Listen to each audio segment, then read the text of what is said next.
Kennywood is open to selling your memories down the river.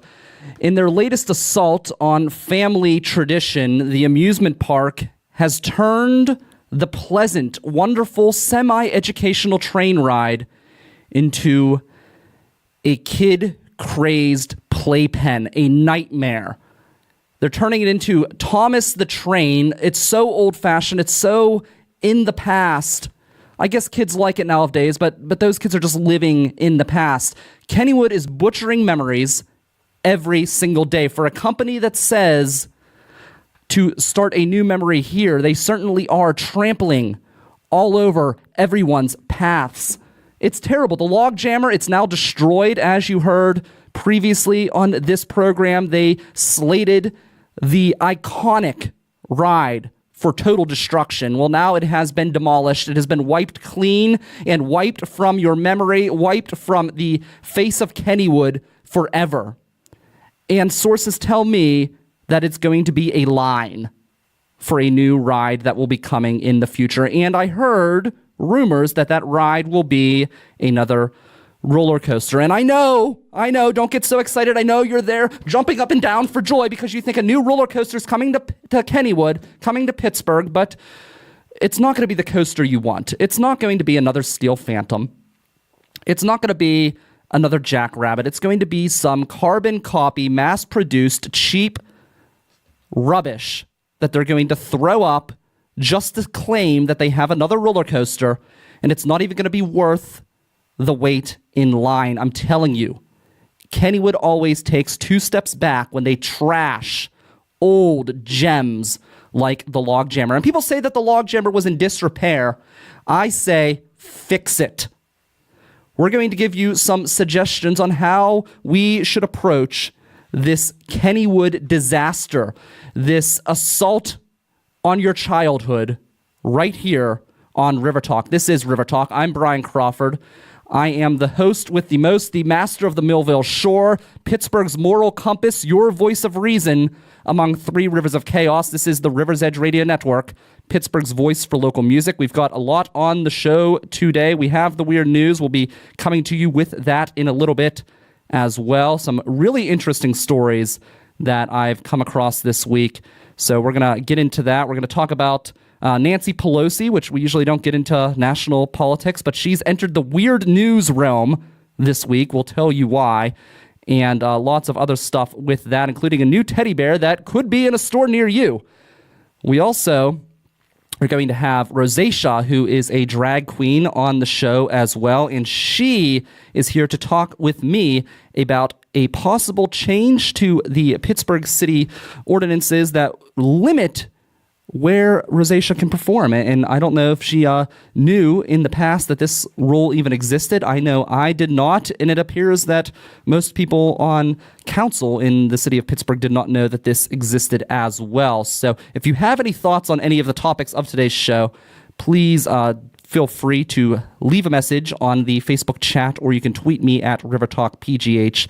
And we also have Matt Rudzki, who is the mayor of Sharpsburg, the newly elected mayor of Sharpsburg. He was a councilman before. We have him in studio as well. We're going to talk to him about the borough, about how he became the mayor of Sharpsburg, and I'm going to see. He told me off air that he has never had a big fight while he's been on council. We're going to pick his brain to see if I can draw something out, because there's always some juice. I know I have some good juice when I was on council. I'm proud to say that I was the man in the Norwin area that destroyed the recreation center, the prospects of a recreation center for children. That was me. I'm that guy.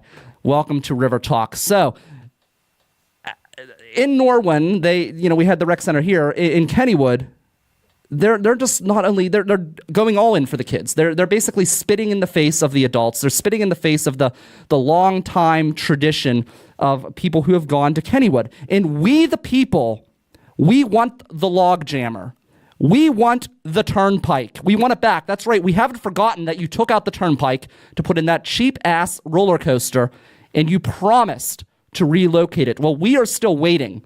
It has been years later, and the turnpike is still nowhere to be found. We want the turnpike. We want the original train. We want the old mill. No one likes Garfield's nightmare. Garfield's nightmare is a nightmare. And I know they said, the rumor is, they didn't say this, but the rumor is that they changed the old mill to Garfield's nightmare because people were having a lot of fun on the old mill. You know, it was dark, it was creepy. You've got a lot of kids that are into Halloween. And when I say kids, you know, I mean people in their teens and 20s and maybe early 30s. And apparently they were having too much fun on the old mill and making some kids of their own. But I don't see that as a problem. As I said with the old train in the renovations, with the old train, they tried to give a little bit of an education when you were riding the train. And I don't know how good of a job they did, but at least they attempted. So I kind of view the old mill in the same light. You've got the family on the train. Sometimes you could see the other boat going the other way through a hole in the wall when they have certain areas where you can kind of see people passing. So I can just imagine a family there, a mother, a father, and maybe a few kids, at least one kid. We'll call the kid Johnny. And Johnny looks up to his dad and he says, "Daddy, where do babies come from?" And Daddy says, "Look over there, kid." See? Education. I'm telling you, Kennywood, it's an assault on education. It's an assault on your past. They tried to throw us a bone with Noah's Ark and bringing back the blue whale and its tongue. And that was really cool when you were a kid and you went into Noah's Ark and you stepped on that tongue and it felt almost like a tongue. It was spongy and squishy and weird. And as an adult, it doesn't have the same effect. But when you're a kid, man, it really felt like a real tongue. And I thought that was a step in the right direction, but it is not nearly far enough. We want the log jammer. We want the old mill. We don't like Phantom's Revenge. We want the old Phantom's Revenge. And I know that they say that the old Phantom's Revenge, with the loops and everything else, that it gave people serious back problems because it was too dangerous. I just say it was badass and it was intense. If that's the kind of roller coaster I want a roller coaster that's so badass that some wimp has their back thrown out of alignment for an entire year. I want a roller coaster that's so badass that they have to put a disclaimer at the beginning of the line, actually at the end of the line, so that way you have to wait through the entire line before you can find out that you're too big of a bitch to ride it. That's the kind of roller coaster that I want to see in Kennywood, but we're not going to see that. No, we're going to see something that might as well be the train because it's so lame, it's so boring, it's so slow. So if you have any thoughts on Kennywood and the destruction of your memories, the assault on your childhood, the backhand to all of the memories that you cherish and love, please feel free to comment on the Facebook page or on my Twitter at RiverTalkPGH. Ken says that Kennywood is not a museum, it's an amusement business. I say that Kennywood is known for its old rides. Kennywood is known. In fact, Kennywood is on the National Register for Historic Places. Several of their rides are listed as historic icons under the city of Pittsburgh.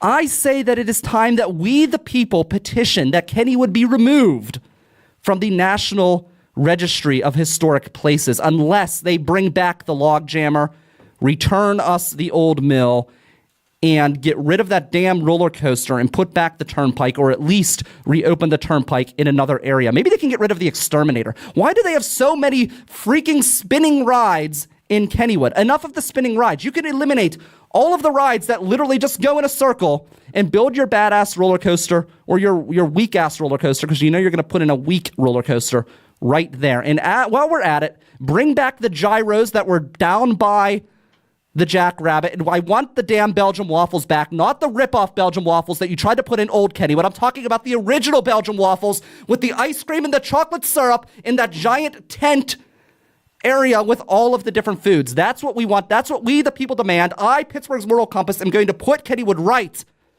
and it will be a place for memories again.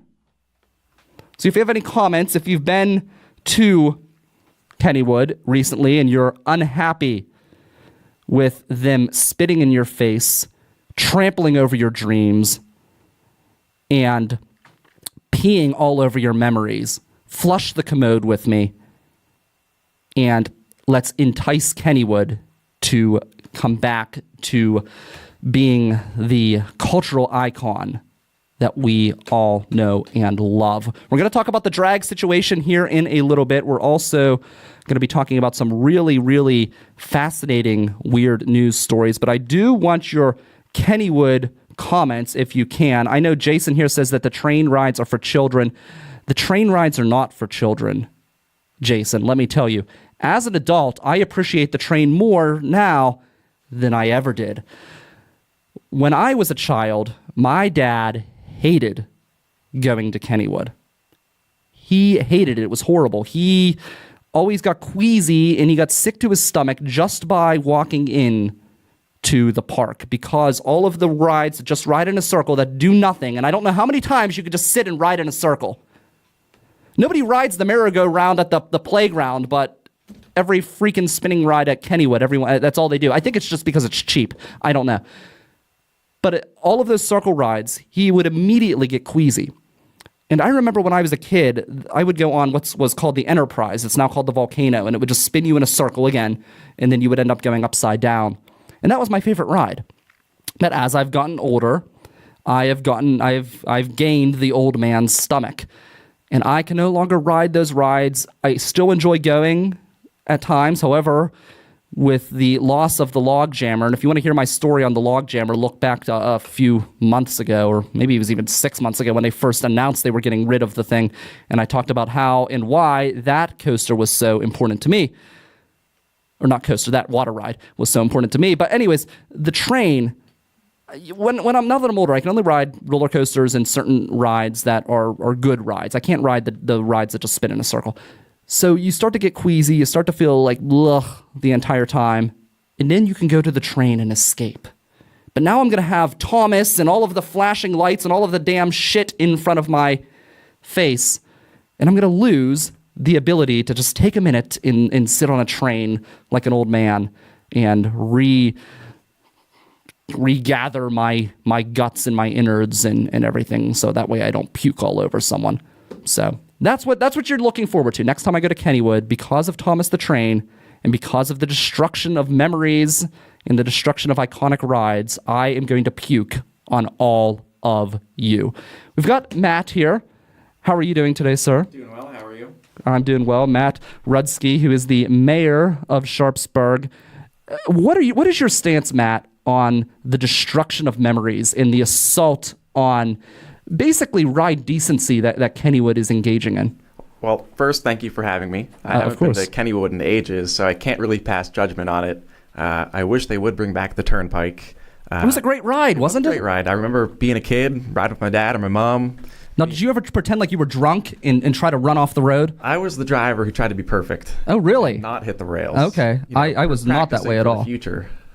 Yeah, no, I was the opposite. I was trying to like derail that thing. And it was so cool because it even had a Kogo's gas station there. And that's a local Pittsburgh company. And Kogo's, it's actually kind of interesting. They started out as a dairy, believe it or not. Do you know that? No, we have Kogo's in Sharpsburg there. Yeah, so now I'm going to educate you on something that you have in Sharpsburg. So now you'll know, and when you go back to council, you can enlighten everybody with this knowledge. Kogo's started out as a dairy. It was called Coltrion's Dairy. And the dairy needed a place to sell their milk, so they opened a convenience store called Kogo's. That stands for Coltrion on the Go. Huh. And so that's where the whole convenience store, Kogo's gas station thing started. And they actually have one franchise store out in China. So they could say they're international because of one store in China. Somebody from China came here and for some reason they were like enthralled or enthused with Kogo's, and they liked it so much that they decided to buy a franchise and open it up over in China. So Allegheny County's gone international. They have, yeah. So, and I know you are now a big shot in Allegheny County. You've moved from councilman to mayor. Now, how is Sharpsburg designed? Does that give you more authority and ability to accomplish things, or does that actually limit your ability? Because it limits the ability to outsiders. To outsiders, they see the mayor. Yeah. And they think, oh, that's cool. You're the mayor. You're the face of the community. You can do whatever you want. To insiders, they looked at me and thought, holy cow, Matt, you're crazy. you're giving up your vote on council. Yeah. You're losing your authority. So according to the borough code, Sharpsburg is a borough. The mayor is in charge of the police department.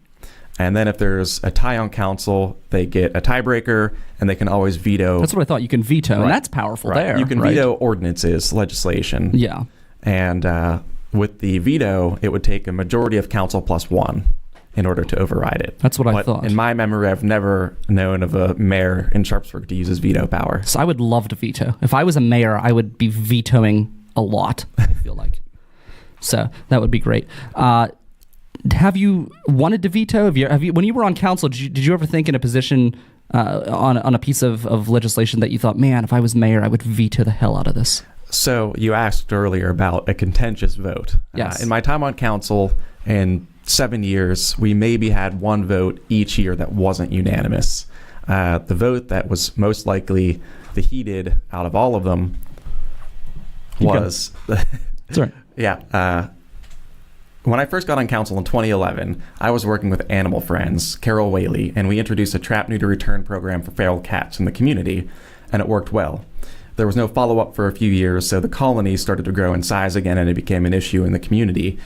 There was an ordinance that was introduced to council, which would basically trap these cats and then euthanize them. Oh, wow. Yeah, so I led a charge to save the cats. Yeah. And it was probably our best attended council meeting of all time since I've been on council. I mean, it was standing room only. We probably had 80 or 100 people there, individuals from every side, lots of speakers, lots of people talking, and we ended up saving the cats by a 4-3 vote. Wow. But if I had been the mayor and it had gone the other way, You would have vetoed I it. would have vetoed that. There we go. But this segues into another cool story. I've been working with Humane Action Pittsburgh, and we want to make Sharpsburg a model for being an animal-friendly community. And they've done some great work in the city recently. They introduced the bullhook ordinance, which basically says, circuses and the zoo and anyone else who's working with animals can no longer use bullhooks with the animals. So they're putting together sort of an omnibus package for Sharpsburg, which I intend to introduce to council at the next meeting to advertise. And it would roll together a bunch of ordinances into one. So right now our police don't have the authority to enter a vehicle if there's a dog or a cat or any animal in that car if it's below 30 degrees or above 90. So the officer would have that authority, and then we could press charges against the owner of the vehicle. A second part of that ordinance would be an extension of Libra's law, which is a new law that was passed by the state of Pennsylvania, which says that any animals that are tethered outside... Is that the one that Dom Costa put Correct, forth? Okay. correct. I think it was a co-sponsor. Okay. So the law only applies to tethered animals. So if you have an untethered dog or an untethered goat or cat or any other animal that you might use as a domestic pet, and they're outside, if it's below 30 or above 90, then the police have no recourse. So our expansion on that would be to apply it not only to tethered animals, but also to untethered animals. That's awesome. So we actually have a comment here from Gail Machoice, who is a councilwoman in Irwin, Pennsylvania, actually. She grew up in Sharpsburg, so she wanted to give you a shout-out and give out a shout-out to the borough. So we have a fellow... colleague. A colleague and another person who grew up in Sharpsburg, because you grew up in Sharpsburg, correct? Yeah, I'm a fifth-generation Sharpsburger, born and raised there. Went away for college, spent some time abroad, but Sharpsburg is always my home. Yeah, it's cool to have that experience. I know when I was a councilman in North Irwin, I was as a fourth-generation North Irwiner, so I kind of had the same experience. And honestly, if North Irwin was as close to downtown as Sharpsburg is, I probably would still be there. I loved living there, but I had to get near the city. Right. I love being, here in the middle of everything. Yeah, Sharpsburg is really uniquely situated. We're between the Highland Park Bridge and the 62nd Street Bridge. We're across from Lawrenceville in the East End, Morningside, Stanton Heights. We've got we're the gateway to the North Hills. No offense to Millville. I know they like to lay that claim. We are the North Hills, man. We are the North Hills. There's no reason to go to the North Hills if you're not coming, through Millville. Right. We're on the river, 10 minutes from downtown, 10 minutes from Oakland, 5 minutes from the waterworks. So it's a great place to be. It's awesome, and it's a beautiful town, too. I love these smaller towns and the ways that they are laid out and designed and the way that they look. They all have a little bit of character that separates them, don't they? Right. Sharpsburg is definitely a little bit quirky in terms of its layout. We're the second oldest borough in Allegheny County. We just celebrated 175 years. Which is the oldest? Is that? It's in the south. Okay. Elizabeth. Okay. I'm pretty sure it's Elizabeth. So Sharpsburg, when it was laid out, there was no grid system. People built where they wanted, when they wanted, however they wanted. So we have a lot of one-way streets, a lot of streets that are too narrow or too wide or don't make sense for the modern day. Oh, yeah, we have some of that here in Millville as well. Believe it or not, North Irwin, where I grew up, we didn't have any of that. I don't know what they were thinking when they designed it, but they must have been very forward thinking because the roads are very wide. Mm-hmm. You can have cars parked on both sides and you still have plenty of room. And each road has an alley going behind it for garbage pickup and stuff. It's like, and it was built, the house I grew up in was built in the mid 1800s. So it's not like it was a new plan or a new borough by any means. I mean, typically, not to get too far into the weeds, but you see those types of designs, 1890s and later, era of good government. They came in, Aspinwall, for example, it's a perfect grid. Yeah. Between every street, there's an alleyway, and that's where the garbage pickup is, where driveways are. So parking, for example, in Sharpsburg is an issue that will never, I would say outgrow it, but we'll never outgrow it. Sure. Well, that's like with the music festival. We end up bringing in Z-Trip and run shuttle buses and everything else because otherwise it would be an absolute nightmare. Right. So why did you decide to go from council to mayor? What made you make that decision? So being mayor was always something on my mind. Okay. My friends made fun of me growing up because they always said, you'd be the next mayor or you'll be mayor someday. My family always said, you'll be mayor someday. And my father was actually the police chief in Sharpsburg. He was there for 41 years.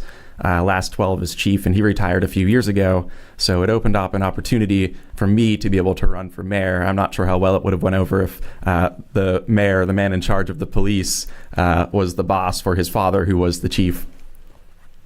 That's cool. But, you know, Sharpsburg, like I said, we're in a unique situation. It's a community that's growing. There's a new culture. We're going through this renaissance. We have new businesses. Dancing Gnome Brewery. Awesome breweries. Brewery. That's great. Hitchhiker moved in last year. Deep Local left the city of Pittsburgh. They left the Strip District. They just moved into 35,000 square feet in Sharpsburg. Oh, really? Wow. Yeah. They had their grand opening on Friday. We have an art gallery opening up sometime in March, Ketchup City Creative. A ton of new businesses, great restaurants. Did the breweries move in first? Dancing Gnome came first, I believe. Did they come before like all of this renaissance or like at the very beginning? Dancing Gnome was the beginning. Okay. So, in addition, I think what spurred most of the development along the river, 47-acre site, it was owned by Ascon. It's a scrapyard. It's one of the largest scrapyards on the East Coast.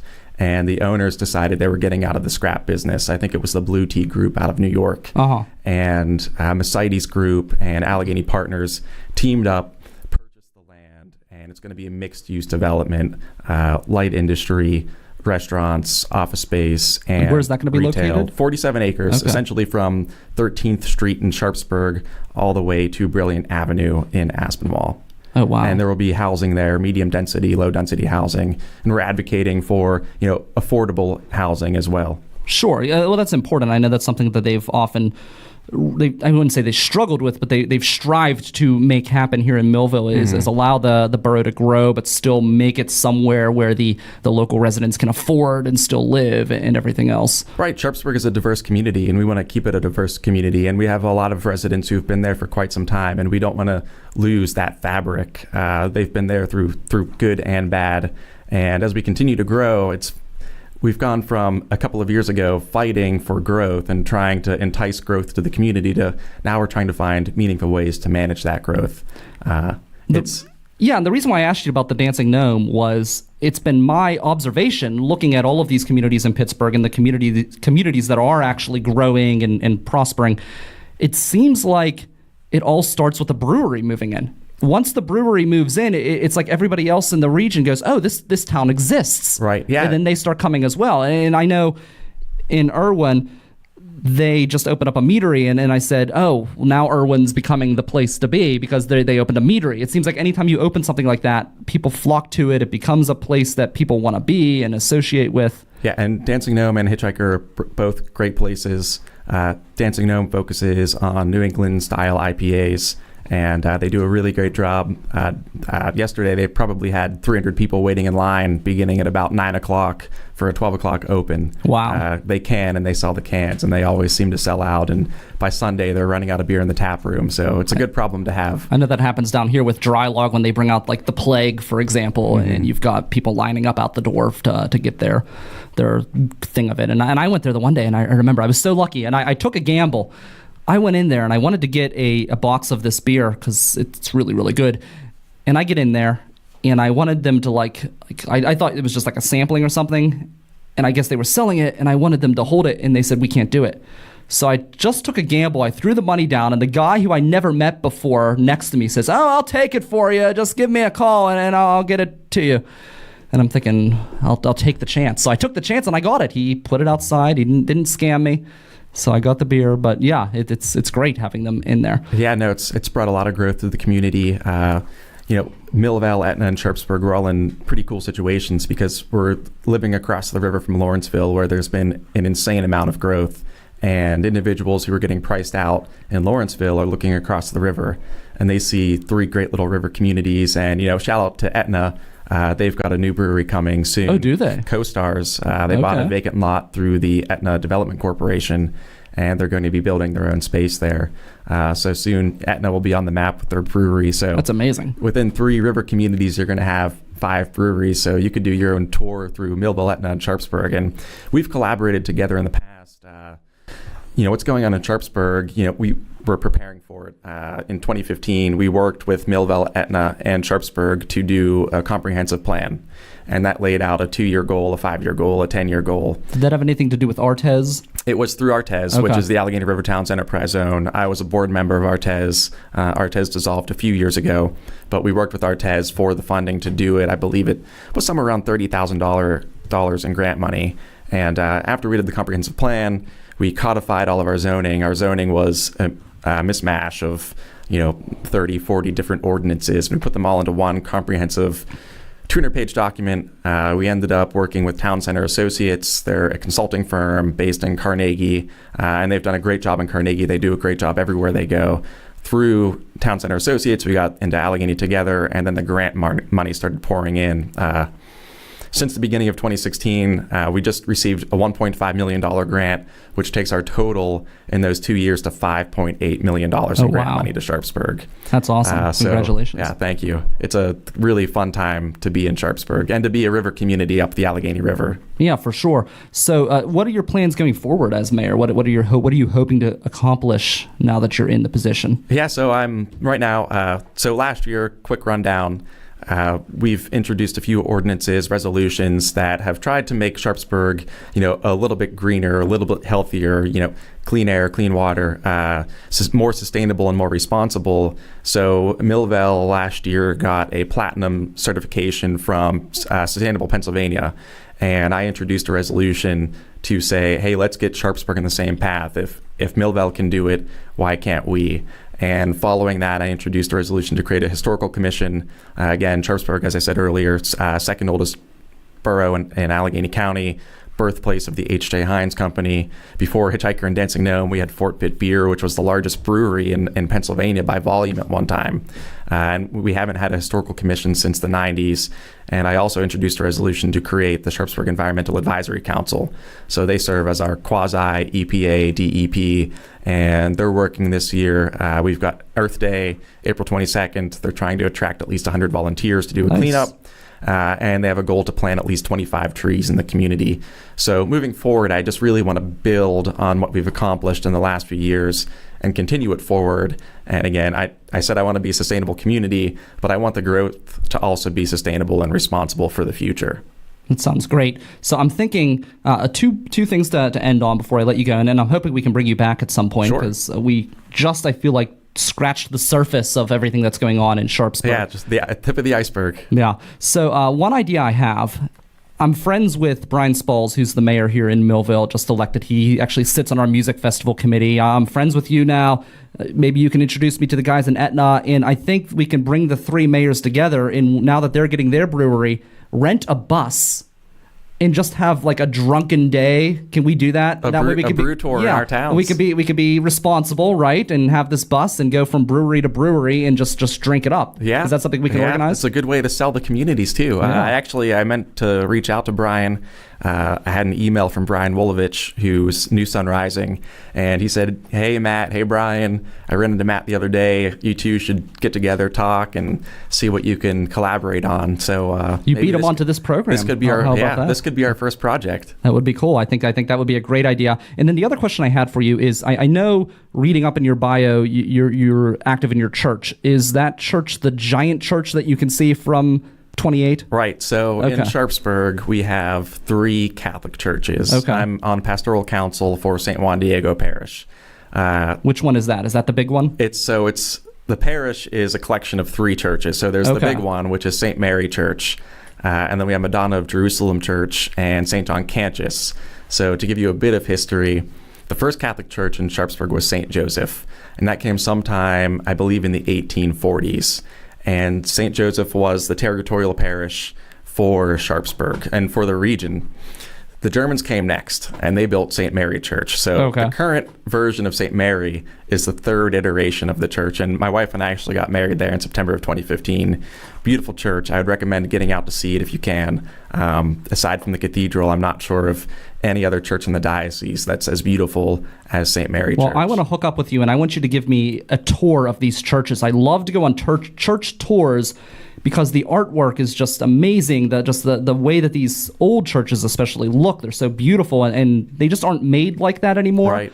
And I actually felt for some time that if they want nonprofit status, churches should have to give a tour at least one day a year.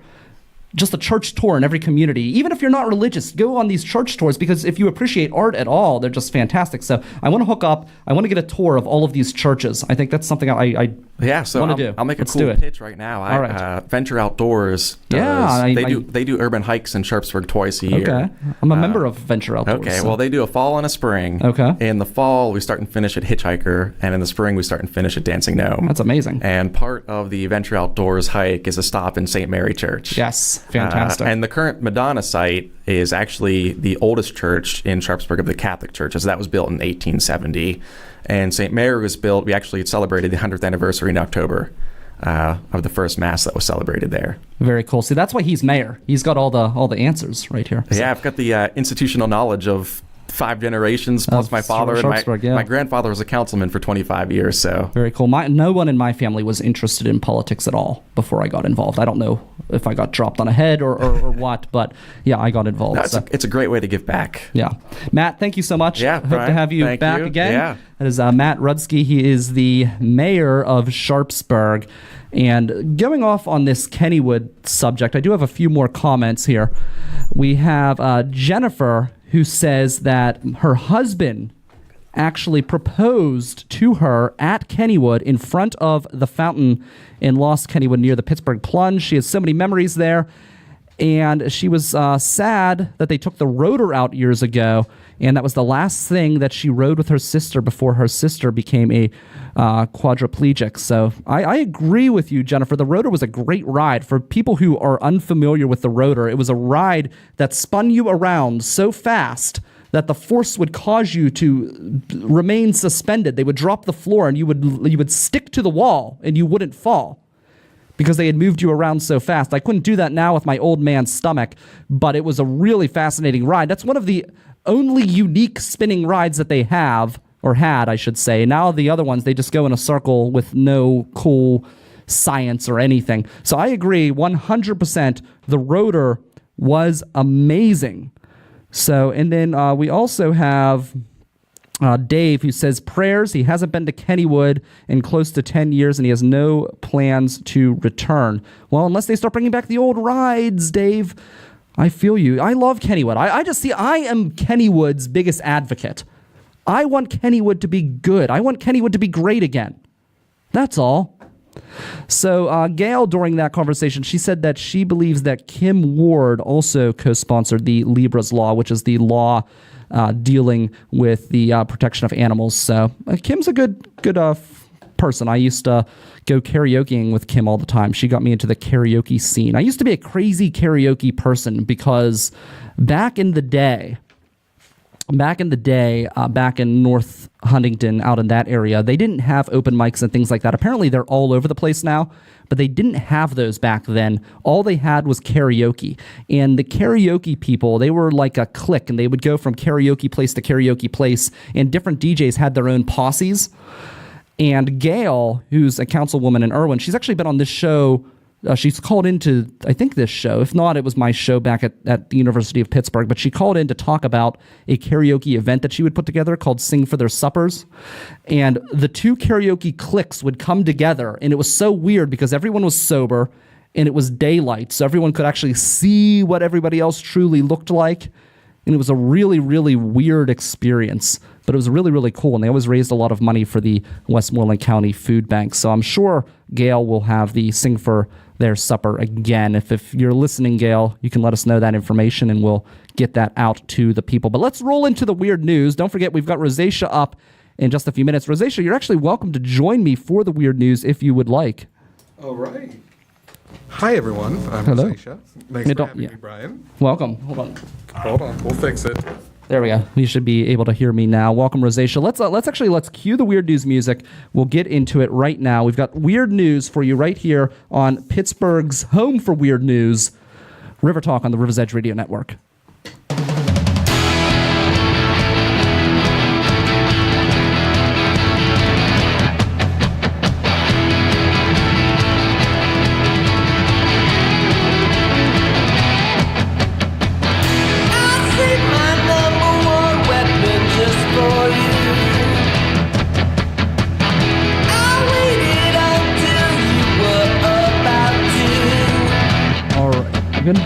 All right, I am Brian Crawford. I am a warrior. I am Pittsburgh's only defense against the terrible, villainous Mon monster which threatens the city of Pittsburgh each and every week.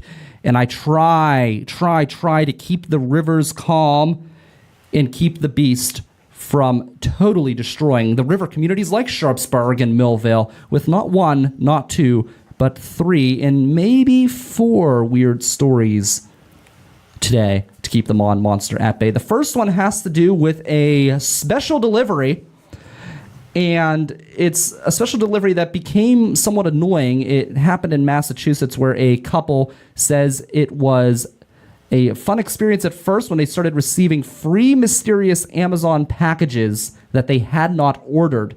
Now they think it's annoying and they want it to stop. Mike and Kelly Gallivan of Acton tell the Boston Globe, and this is according to MSN.com, that the first package arrived in October. They have continued to arrive at a rate of 1 or 2 a week, and so far 25 total. They contain mostly cheap stuff, such as plastic fans and phone chargers. Hey, phone chargers can be expensive. I don't know where you... money bags over there up in Massachusetts. And the Gallavins say Amazon told them that the merchandise was paid for with a gift card with no sender's name. 2 experts say that the Gallavins are likely unwittingly being used in a ruse to manipulate Amazon buyer reviews. The anonymous sender is likely writing glowing reviews of their own product. So I remember when I worked for a rent-to-own company and somebody called in and bitched and moaned because they were getting junk mail in the mail and they wanted us to handle it. And we told them, we can't handle it. You've got to call corporate. But they were so angry and livid that they were getting junk mail in the mail. Now, this is a little bit more annoying because it's an actual package. But it was like junk mail. Who cares? Just throw it away. I get junk mail all the time. Rosacea, do you ever get junk mail? I do get junk mail all of the time, and you just throw it away. You just throw it away? You don't complain? What if you got Amazon packages? Would you be in with that, or would you be opposed to that? Phone charges are expensive. You resell them. So Easy yeah, peasy. exactly. These people, money bags, right? They think that cheap shit like phone chargers? Really? Like a phone charger could be like $30 depending on what phone charger you get. Maybe they're getting the Five Below stuff. I don't know.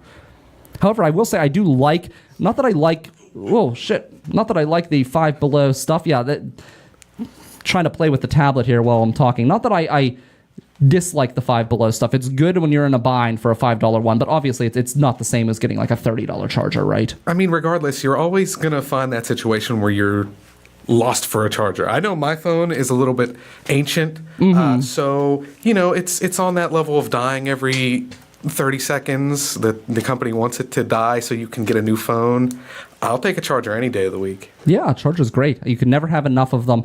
I know I would like to get like 3 or 4 of them, but I want to get the high quality ones, and I don't want to, I don't have the money to spend like $80 right now on chargers. I mean, I'm on a budget. I'll take what I get. Take what you can get. Exactly. Second story. This one is really a fascinating story. There's a new toy that has come out, and I don't know. Maybe it's for you. It's called. It's a new teddy bear. It may be coming to a toy store near you, or maybe Walmart or something like that. It's on the rage right now. People are going crazy over this toy. It's called Trumpy Bear. It comes complete with a Trump-style hairdo and American flag, and they have a wonderful little promo video that is available on the website. You can go to, I think it's trumpybear.com. This thing is real. You can actually buy Trumpy Bear. It's crazy. Like I said, it comes complete with an American flag, and they actually show someone in the video hoisting Trumpy Bear on a flagpole in honor of the United States. I think that's kind of an insult to the United States. Actually, I think it's illegal to use the American flag in a way like that. I don't know. At least it's in bad taste. Trumpy Bear. So that's available. I know, Rosacea, you're going to be running for the store after this, right? To get your own Trumpy Bear? I am absolutely running to the store. I'm going to cartwheel to the store. Oh, you're cartwheeling to the store. So what about Trumpy Bear has so interest you? Okay, so he showed me this video prior to the show coming on, and I can't even tell if it's a parody or not. It is everything I want in a teddy bear, of course. To make our president into this adorable little thing that just so happens to not be orange. I don't know why it's not. It could have been an orange bear. That's true. It could have been an orange bear. And did it come with a wig attachment? Is that right? I know it should, right? But no, his hair's all real. Remember, he said so himself. Only real hair for the Donald. Exactly the same for me. Yeah. Exactly. See, that's your natural look, right? Yes, it is. I woke up like this. Yeah, that's what I thought. So that is your second weird story. The third one, which is pretty great, it's a bad police sketch. So somebody drew a picture of a police sketch, and it's really childish looking. It looks like something that Donald Trump would buy. It's really really basic. It's very cartoonish, but it actually worked. This happened in Pennsylvania. According to the BBC, it was in Lancaster. It said Lancaster police say Hung Fok Gyon, 44 years old, was recognizable to police officers based on a black and white sketch and the modus operandi for the theft suspect. After police located a booking photo of the suspect, they showed it to the witness, who positively identified him. So the police actually saw this sketch that looked like something that a child would write. Somebody who would be riding the Thomas the Train ride at Kennywood, destroying memories, would draw. That's actually what was able to find the police this suspect. I think it's kind of surprising, because it doesn't even really look like him. If you look at the picture, go to the BBC's website, the jaw that was drawn is actually kind of narrow and pointed, and this guy has a very level jaw. So it doesn't even really look like him in the shape of the face. I'm kind of stunned, and it shows the guy with a lot more hair than he actually has as well. I mean, I think the hair and the eyes are spot on, but anything else, I have no idea how they did that. Yeah, I have no idea how they found it, but that was in Lancaster, so other words, don't break the law in Lancaster, because these people are like visionaries. They have magicians. They have magicians working in the police department. They can figure out anything. My goodness. The last weird story I want to touch base on, it's a situation where Paul Ryan and I actually agree on something, and it has to do with Nancy Pelosi. He complimented her on her speech the other day. He said that it was impressive. Nancy Pelosi went up and spoke for 8 hours straight. It was the longest speech on the House floor in United States history, at least in recorded history. I think that's pretty damn impressive. Whether you like Nancy Pelosi or not, to go up and be able to speak rubbish for 8 hours straight is incredible. I don't know how her tongue survived. Yeah, she needed at least a couple gallons of water. She can come work a mic. At least a couple martinis, I would imagine, too. I wonder how many people go into Congress with a flask. I'm sure a ton. Or at least like what I used to do in college is I would drink a Gold Peak green tea. That was back before they got rid of the glass bottles because the taste has completely changed now that they went to plastic. I don't know why people do that. Why do they go to plastic? I guess it's cheaper. Probably. But the quality always suffers when I you still go. like it. Oh, I don't anymore. It's not. I mean, it's okay, but it's just okay when it used to be really, really good. I've never actually had the glass ones, Oh, but the glass really ones were like them. amazing. I used to bring like 4 of them with me everywhere I went because I loved them. But what you could do is when you drank the glass bottle of Gold Peak green tea, you could then fill that tea up with Chardonnay and then walk through campus, and it looked like a bottle of green tea. Well, you could probably do that right with the green tea ones now. You could probably refill them with some You type of could, wine. but you have to actually drink the green tea first, and it's just not nearly as good as it Just used put to. like a pouch with a straw up through a hoodie into your That's what you could do, like those camel bags. Everyone thinks that you're like really athletic and being good to nature or whatever, and you could really just be an alcoholic. Yeah, you're an athletic drinker. Well, that is a real thing too. You know, if you are You're an somebody, Olympian. Yeah, an Olympian drinker. I like it. So those are the 4 weird news stories for today, and we're gonna roll right along. We're gonna keep Rosacea up on the mic here, and we're gonna talk about this crazy ordinance. So, Rosacea, you and I have actually worked together before. Yes. At a Zhuzh event. I hosted was I a host at that event? Yeah, twice now, actually. I've worked with you on 2 Zhuzhes, I believe. Is that correct, or just Yes, one? you Yeah. are. I believe you were a host on one, and then you story told the other. Exactly. Yes. And you always open up Zhuzh. Zhuzh is at Hambones in Lawrenceville, and I do not believe that was legal. I think you were breaking the law in all of the Zhuzhes. Is that accurate? I do believe so. Because I believe only the Strip District allows drag queens to perform. So basically, there's an old ordinance that hasn't been enforced that was uncovered that forbids drag queens from performing anywhere outside of the Strip District. Yes. So under the ordinance, it has female and male impersonations. That's drag queens and drag kings under adult burlesque, and that can only be performed in, of course, the industrial urban districts, which you're really only going to find in the Strip District. Now, obviously, this hasn't been enforced because you can find drag in libraries, cafes, bars everywhere, open stages from Lawrenceville to Shadyside to a new bar just opened up in Mount Washington. That it's a drag bar? Or It's not a drag bar, but it is a drag bar. The upstairs is supposedly a straight bar. I say supposedly, and then the downstairs is the drag area. It's called Johnny's. Or all people who dress in drag, they're not all gay, are they?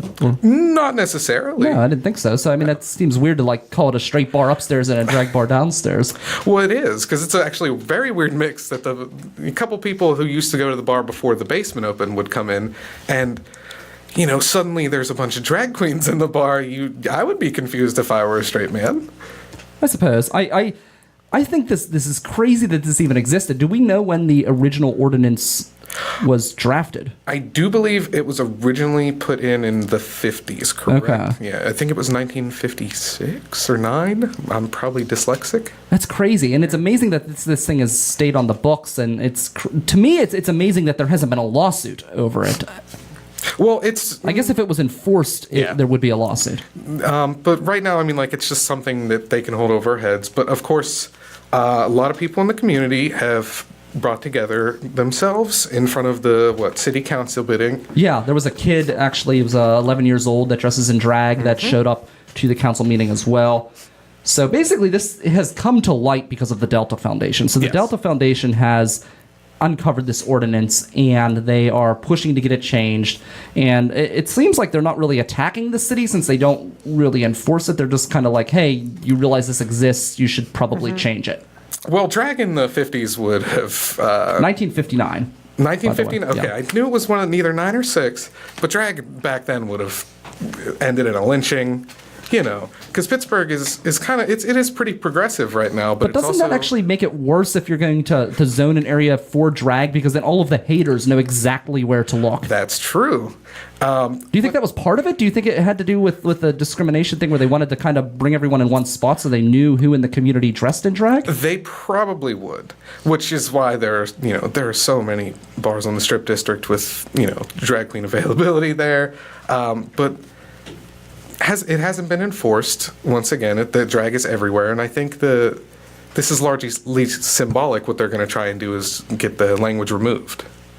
I mean, it also, I mean, adult burlesque, it kind of puts drag in this sexualized manner, and drag isn't really, it is, but it isn't. It's a high art now. With the inception of things like RuPaul's Drag Race and Dragula, I mean, Drag Race has been going on for 10 years now. We're way past these dark times where LGBTQ plus people were not accepted in the community. And I think Pittsburgh is, once again, very progressive, but the thing about Pittsburgh is 1 minute you're being praised for your makeup, 5 minutes later you walk down the street and you're being called a faggot. This will help. Yeah. Well, that's good, yeah. And it's a shame that people just like can't mind their own business. And, you know, if it's not your thing, it's not your thing. I don't understand why you would attack someone else. That's one thing that's always bothered me. Just, you know, unless someone's affecting you directly, who cares? Yeah, and they keep it all in the bar. Yeah. Everyone's having a good time. Who cares if they do it on the street? Unless you're like coming up to somebody and dancing around them, you know, it's like... We have pride for that. Yeah, They scoot away from the city by then. So... this law looks like it is going to change, but what are under the current ordinance? Do you know what the punishment is for performing drag outside of the designated areas? That I am not exactly sure because it's never been enforced. I'm sure it would end up in a lawsuit for the facility because, once again, this isn't like a dress code. It's the actual act of having the show is what's illegal here. Yeah, and what kills me is, so he went around and got a petition, the Delta Foundation, and they collected more than 300 signatures. I feel like that's not a lot compared to what they could have gotten, because I feel like you ask most people, if you just went up to anybody on the street and said, hey, you know, would you sign this? I guarantee you the vast majority of people would be like, yeah, sure, whatever. I feel like you probably could have gotten 1,000 signatures, not 300. Because most people, even if they're not into the drag scene, they would just be kind of like, yeah, do whatever you want. I don't care. I'll sign it. Well, I mean, even me as a drag queen, I didn't even know the petition thing was happening until the exact day of it. It's crazy. So I don't know who exactly advertised for it, but I mean, it got heard at least. So yeah. I mean, I'm glad that it happened. I just feel like they could have gotten a way bigger response. Yeah. Well, I mean, now they have places in Tennessee completely banning drag altogether. Wow, so, really? Yeah. I mean... No, I could see that turning into a lawsuit. Yeah. I mean, they're trying very hard. Can you imagine if we got, like, some crazy mayor and all of a sudden the Pittsburgh police were, like, running into bars and dragging, like, drag queens out and fining them? And I can't imagine. That was crazy. Stonewall. Yeah, it's wild. It's terrible. Yeah. So I think it's good that that they're working to change this. I'll give council credit for that because change the rule now before you get some crazy mayor because you never know. You know, Pittsburgh for a long time has been just, and I'm not trying to like put down Republicans because most Republicans don't care if someone's in drag either, being fair. But you could get like, you know, some sort of like, you know, crazy Republican in there, or, you know, you can get a crazy Democrat as well, but they wouldn't necessarily be anti-drag. They tend to be lighter on the social aspect of things where they're open to it. Well, you could get like some sort of like crazy like lefty where like, for example, I was just at the Andy Warhol Museum and he was shot by a woman who was part of an organization that was called, let me think, Society for Cutting Up Men. Oh. So you can get some crazy liberals too out there as well. So, you know, like super feminist, you know, so, and Andy Warhol was a pretty progressive guy himself. Yes, he was. So that just goes to show you it's not always necessarily crazy conservative people, but I feel like in this particular instance it would be a crazy conservative that would be, you know, against drag. And my point is, yes, Pittsburgh has been super Democrat for so long, but people forget that the first National Republican Convention occurred in Pittsburgh. So things can change. You never know.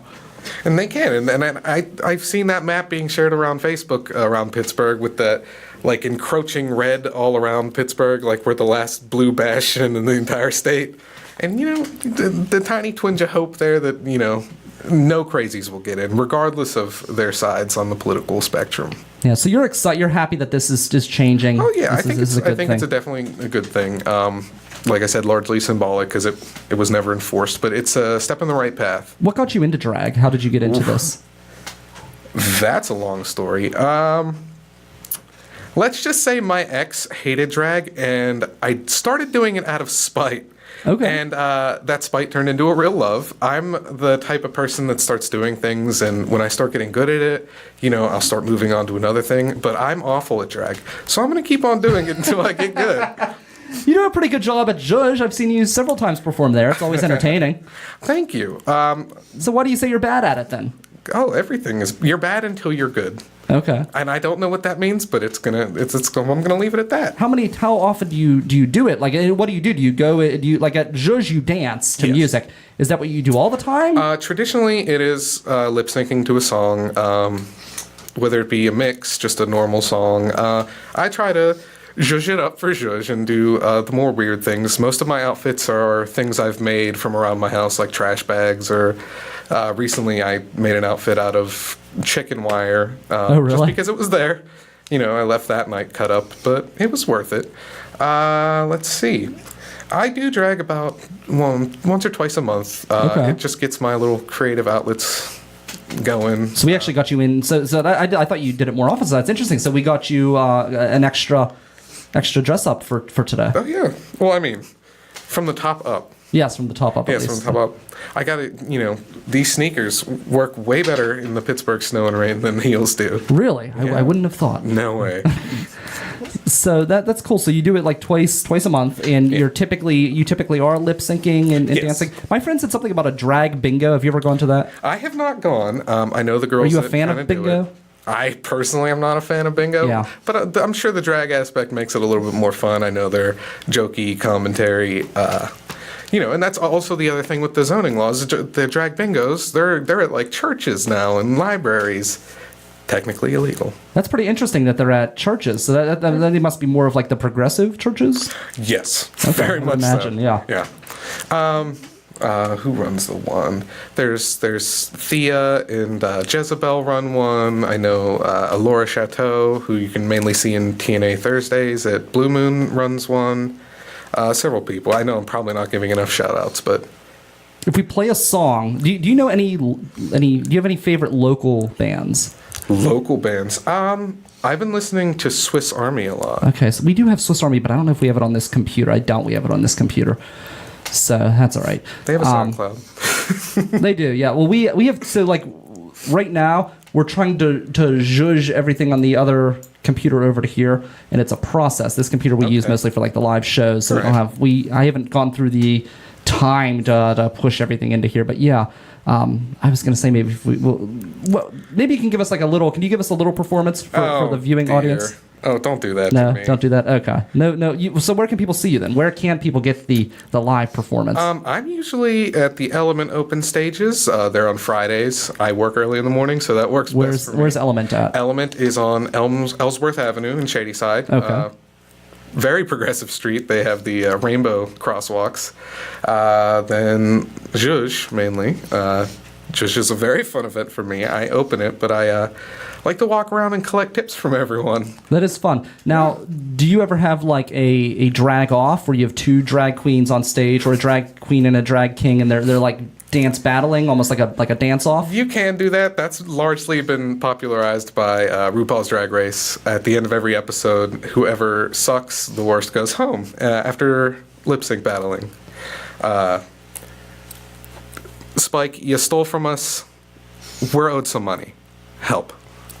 Wait, what's this? Do you ever see the lip sync battles on Spike? I have not. No. I'm Okay. very bitter about it. Oh, okay. So Yeah. they stole the concept. I believe John Krasinski from The Office, who played Jim, Yeah. originally somehow had the idea, Okay. and took it on to what was the Jimmy Fallon. Yeah. And then okay. John Krasinski decided I don't have to, cable, so I never watch anything. Come on, it's on YouTube. I don't watch YouTube either. So then he, took it and syndicated it into his own show on Spike, and they have celebrities doing it, and of course all the male celebrities get put up in drag. I've heard of it. Yeah. Okay. I think I know what you mean now. I'm aware of it, but I haven't actually watched it. So interesting. Now I know people in the drag community. They do a lot of charity work as well.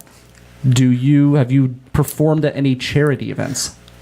I'm not that well booked. Most people at the charity events are Really popular, like famous. pretty popular. drag They're queens? doing their job. They do it.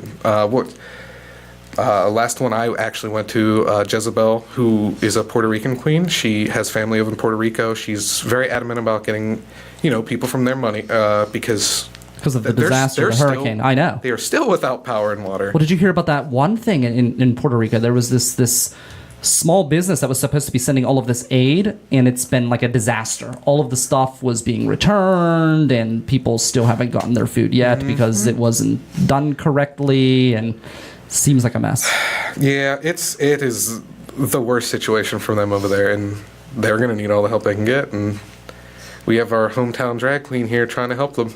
Very cool. So that's awesome. So maybe you should work with her and get like a big start a big fundraiser. I think that would be cool. Yeah. So all right. Well, that is Rosacea. She is going to keep dancing anywhere in Pittsburgh despite the ordinance. She's not going to let it get her down. I'm not going to let Kennywood get me down. I'll be back, I promise, this coming Saturday. Oh, by the way, we have, I have been slated. It's in the beginning of March. I'll get you more information. Actually, I'll try to find the information right now. It's kind of exciting. Brian Crawford, let's see if I can find it here. We've got, it's called Brookline's Got Talent. And it's going to be exciting. I have been selected. It's March 3rd at 7 p.m. at the Brookline Teen Outreach.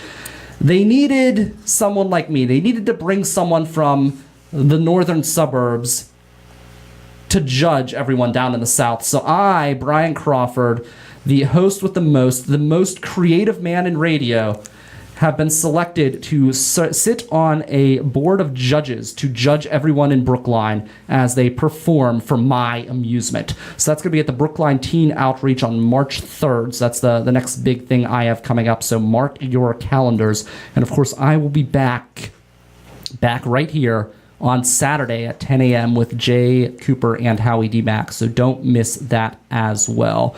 We've got Mike Sasson. He's going to be up at right around 9 p.m. So be sure to tune in to riversedgepgh.com/live or follow the Mike Sasson Show for that program as well. And that'll be about it for us. I, unlike Nancy Pelosi, am not going to speak for 8 hours straight. Just one for me. Thinking about moving it up to 2, but it depends what everybody else thinks. I don't know. I feel like I have so much on me every week that I just don't have enough time. So what do you think? If you have any more comments on Kennywood, please drop them in the chat or hit me up on Twitter at RiverTalkPGH, and maybe I'll start a petition. Let me know if you would sign a petition to bring Kennywood back and make Kennywood great again. I'm Brian Crawford. Zach fell behind the board. Mike Sasson Show at 9 p.m. at riversedgepgh.com/live. Local music playing right now at riversedgepgh.com.